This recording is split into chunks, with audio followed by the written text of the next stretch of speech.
Tetapi saya yakin sebenarnya kalau misalnya TNI itu all out, selesai mereka. Ini karena TNI Polri menahan diri saja.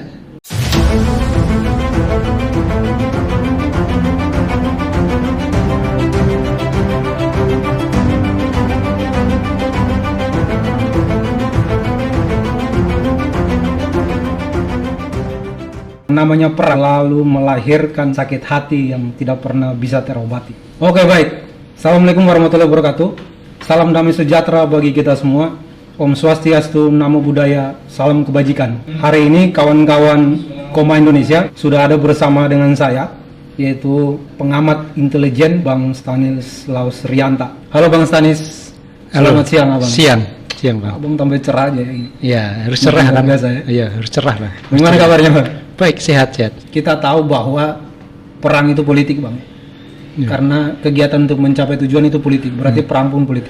Tapi pasti ada sesuatu gitu. Kita langsung sesuai tema, siapa yang bermain di bumi cendrawasih ini Bang? Ya, kalau ditanya siapa yang bermain di Papua, saya sangat meyakini tidak ada aktor tunggal di dalam kerusuhan Papua. Banyak aktor di sana, banyak kepentingan. Teorinya kan seperti ini, semakin tinggi daya tarik suatu entitas, akan semakin banyak orang yang punya kepentingan. Daya tarik Papua itu besar sekali. Dari tempatnya strategis, sumber daya alam yang kaya, daratan yang luas, itu kan daya tariknya besar kan. Sehingga orang banyak kepentingan di sana. Kepentingan di Papua itu tidak hanya person, tidak hanya organisasi, tapi state aktor, negara. Kita buktikan ketika di sidang PBB. Ada negara yang mendukung KKB, perwakilan negara itu. Ini state aktor, berbeda dengan misalnya kelompok teroris yang ideologis ISIS misalnya. Itu semua sudah sepakat ini musuh bersama. Tidak ada state aktor yang belain. Kalau ada yang belain paling 1-2, tetapi itu non state aktor. Aktor yang bukan negara ya, organisasi-organisasi. Nah, dengan adanya state aktor yang mendukung kelompok KKB, ini menunjukkan bahwa banyak pihak, tidak hanya di dalam negeri, tapi di luar negeri yang mendukung gerakan mereka, yang punya kepentingan terhadap Papua. Contoh lain, kita tahu kelompok Abu Sayyaf di Filipina. Itu kalau secara mazhab, secara ideologi, kan berbeda banget dengan OPM atau KKB ini. Itu punya kepentingan juga. Buktinya apa? Ada transaksi penjualan jual beli senjata antara kelompok KKB dengan Abu Sayyaf. Ini kan lucu nih. Nah, menarik kemarin peristiwa terakhir sebenarnya. Peristiwa terakhir ketika ada penyanderaan pilot. Pak Panglima kan sempat bercerita, kok yang disandera kok kelihatan seperti santai, tidak seperti orang disandera gitu loh. Ada apa ini gitu loh. Tapi dia ngomong biasa saja gitu loh. Kalau intelijen melihat kan tidak semudah itu, oh ini sandera, tidak itu loh. Dipelajari gesturnya, dipelajari mimiknya, kok dia santai-santai aja, ada apa ini? Apakah dia termasuk salah satu pihak yang bermain atau dia murni korban? Bisa bagian daripada propaganda mereka untuk melakukan penetrasi keluar untuk mencari dukungan atau gimana? Ya, strategi baru mungkin Bang. Ini kan masih indikasi ya. Ini indikasi.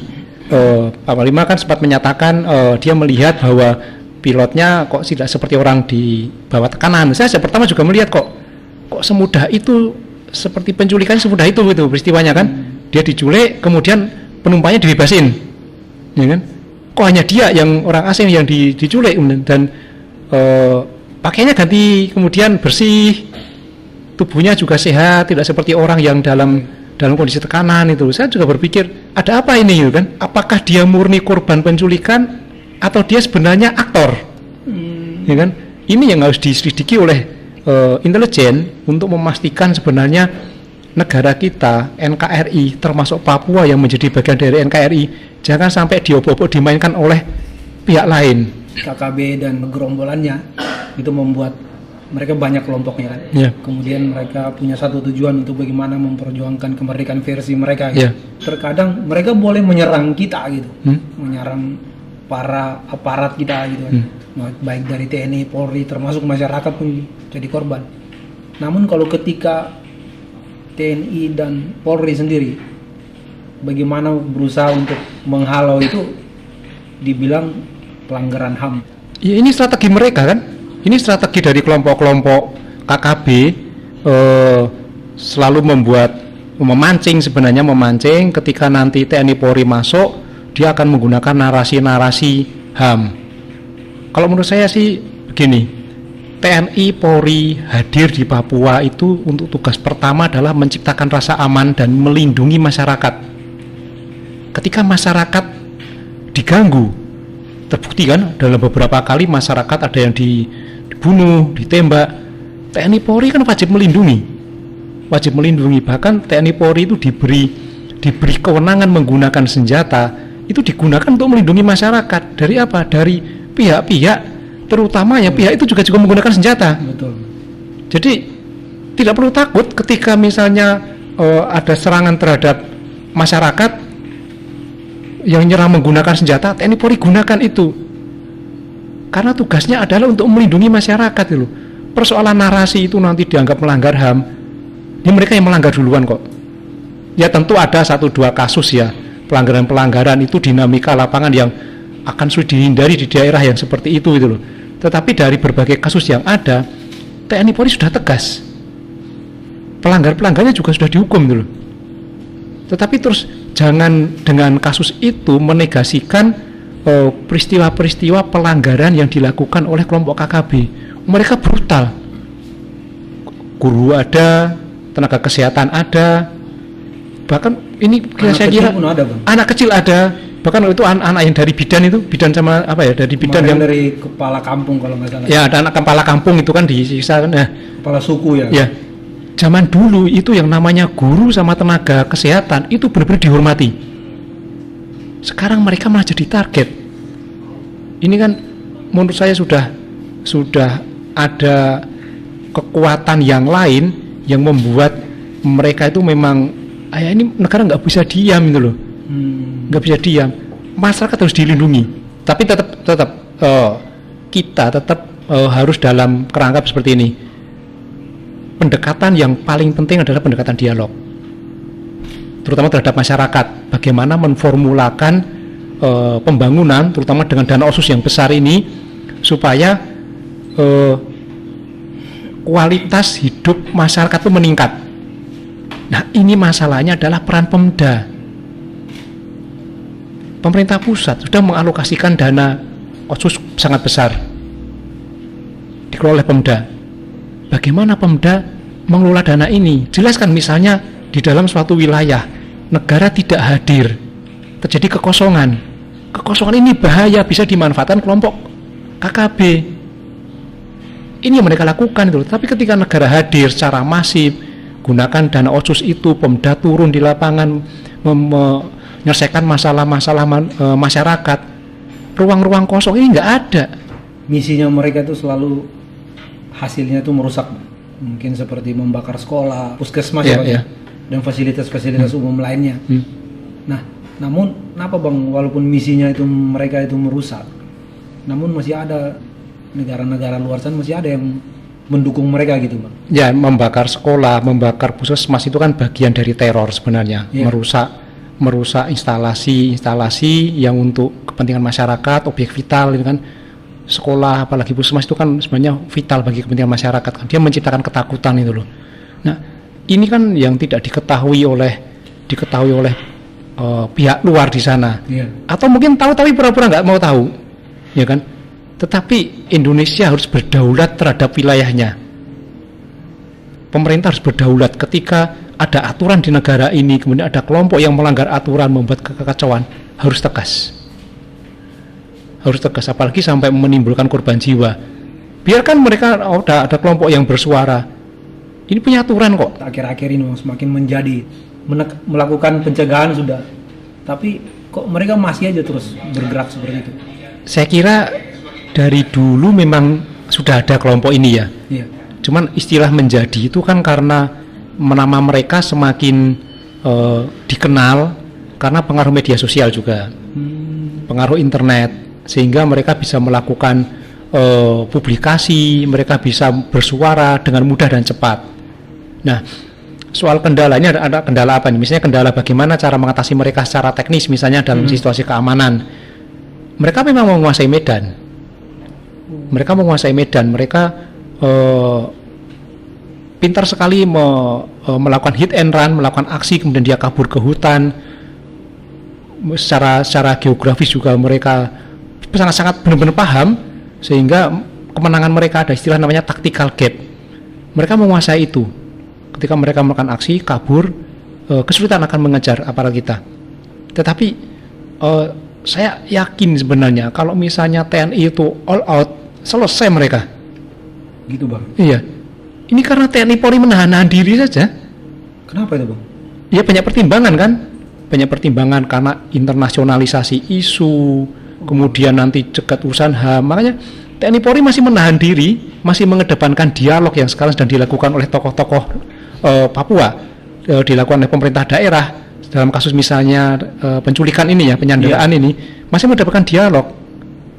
Kalau all out selesai.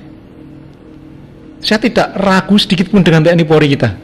Toh sekarang kurang apa pemerintah Indonesia terhadap masyarakat Papua dengan dana otsus yang sangat besar, dengan segala privilege yang diberikan. Ada korupsi, iya ada korupsi, jelas kan, ada ketangkap kok beberapa kepala daerah, bahkan bupati juga, gubernur juga diproses KPK. Makanya ini diberesin gitu loh. Saya yakin kalau otsus itu benar-benar dikelola dengan baik, sejahtera masyarakat Papua. Dan itu kan yang dicari kan.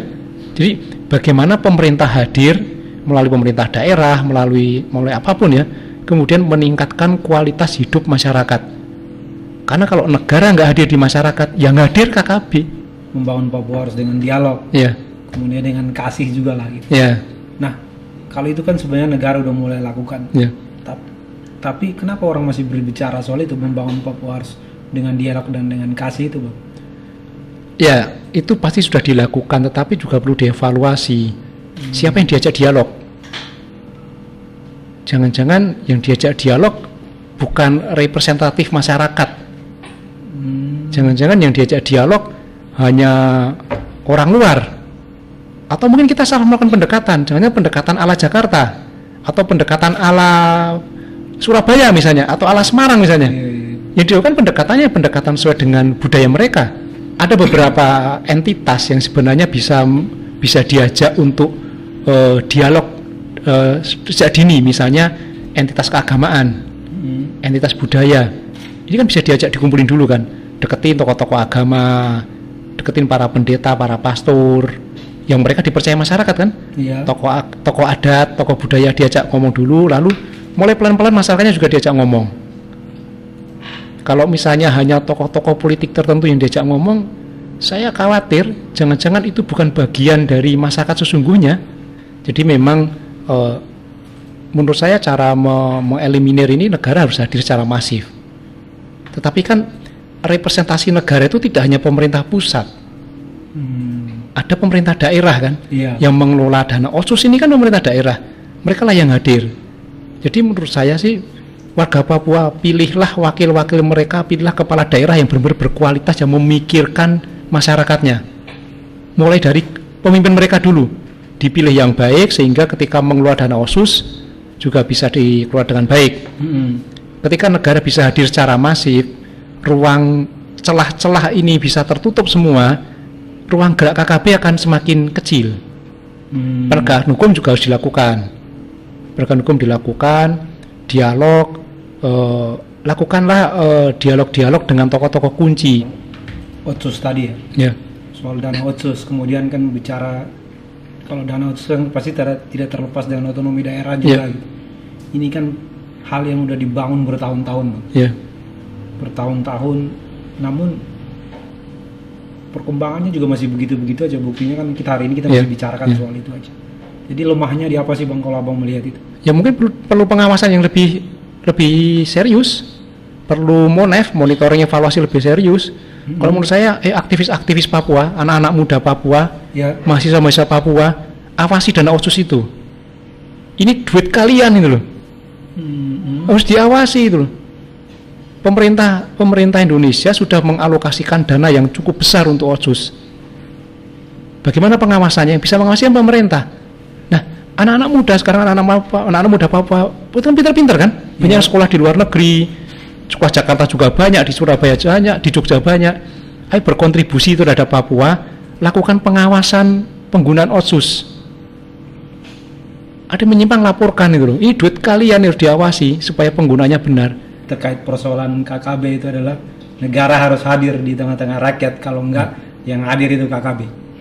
Namun Bang Stanis juga tidak sepakat karena kekerasan itu tidak bisa kita benarkan di dalam hidup ini, karena yang paling tertinggi di dalam manusia itu adalah kasih sayang, ya Bang ya. Selain kasih sayang itu nggak ada yang paling tinggi.